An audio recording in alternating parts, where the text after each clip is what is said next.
সরকারখনে যে ওয়াকফ বিল আমার মুসলমান সমাজের উপর চাপিয়ে দিছে, এই বিল আমি কেতিয়াও না মানু। আমার হরিলত মুসলমানের হরিলত এক বিন্দু পরিমাণ তেজ থকা লৈকে এই বিলক আমি সমর্থন কেতিয়া কৰিব নিদিও আৰু এই বিলক না মানু। কাৰণ চাওক, আমাৰ আইতা আজু ককা সকলে দান দি গৈছে আল্লাহৰ নামত। এই সম্পত্তি আমাৰ আল্লাহৰ নামত দান কৰি দি গৈছে। কবৰস্থান, মছজিদ, মাদ্ৰাসা, ঈদগাহ আৰু আমাৰ যি মুছলমান সমাজৰ ৰাজহুৱা সম্পত্তি ইয়াই আমাৰ পূৰ্বপুৰুষসকলে দান কৰি দি থৈছে। এই সম্পত্তিৰ ওপৰত যদি বিজেপি চৰকাৰখনে যদি হাত লগায় আমি কিন্তু তেজ দিম। আমি এইখন প্ৰতিটা স্থলীৰ পৰাই আমি বিজেপি চৰকাৰক সকীয়াই দিব বিচাৰিছো।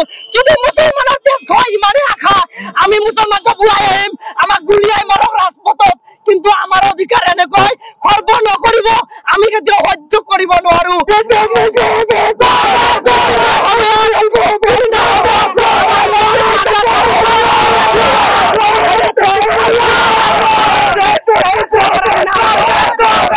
কাৰণ চাও, ইউপিপিএলৰ অংশগ্ৰহণে এই ওয়াকফ বিলক সমৰ্থন জনাইছে। আমি ইউপিপিএল চৰকাৰক সকীয়াই দিব বিচাৰিছো। এইটো অংশগ্ৰহণে সমৰ্থন জনোৱা নাই, এইটো ইউপিপিএল দলে সমৰ্থন জনাইছে। আমি সকীয়াই দিব বিচাৰিছো। বিদেশৰ যিমানবোৰ মাইনৰিটি গাঁও আছে, এটা গাঁৱতে আমি ইউপিপিএলক প্ৰৱেশ কৰিব নিদিম। কাৰণ আমাৰ অধিকাৰ খৰ্ব কৰিছে বিজেপি চৰকাৰখনে ইউপিপিএল দলে সমৰ্থন জনাইছে। আপোনালোকে ইউপিপিএল আৰু বিজেপি এইটো মুঠৰ ইউপিডি আৰু ইউপিডি আপোনালোকে নিশ্চয় জানে।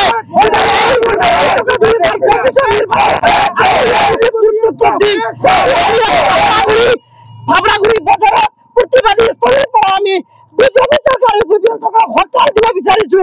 আপোনালোকে যদি এই বিল উঠাই নলয় তেনেহলে আমি অসমৰ তথা বিদেশত গোটেই ভাৰতবৰ্ষৰ বায়ু পানী স্তব্ধ কৰিবলৈ সাজু হৈ আছো। আমি মৰিবলৈ ভয় নাখাওঁ। দৰকাৰ হলে আমি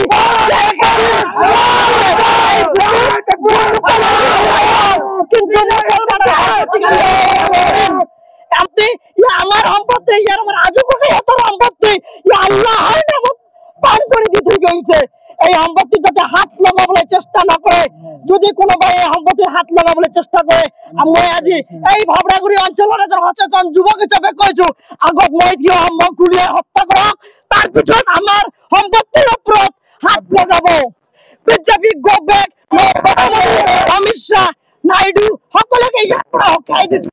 আপোনালোকে নিৰ্বাচন আহিলে মুছলমান সকলৰ গাঁৱে গাঁৱে যায় মিছা কথা, মিছা প্ৰতিশ্ৰুতি দি আমাৰ পৰা ভোট কালেকশ্যন কৰে।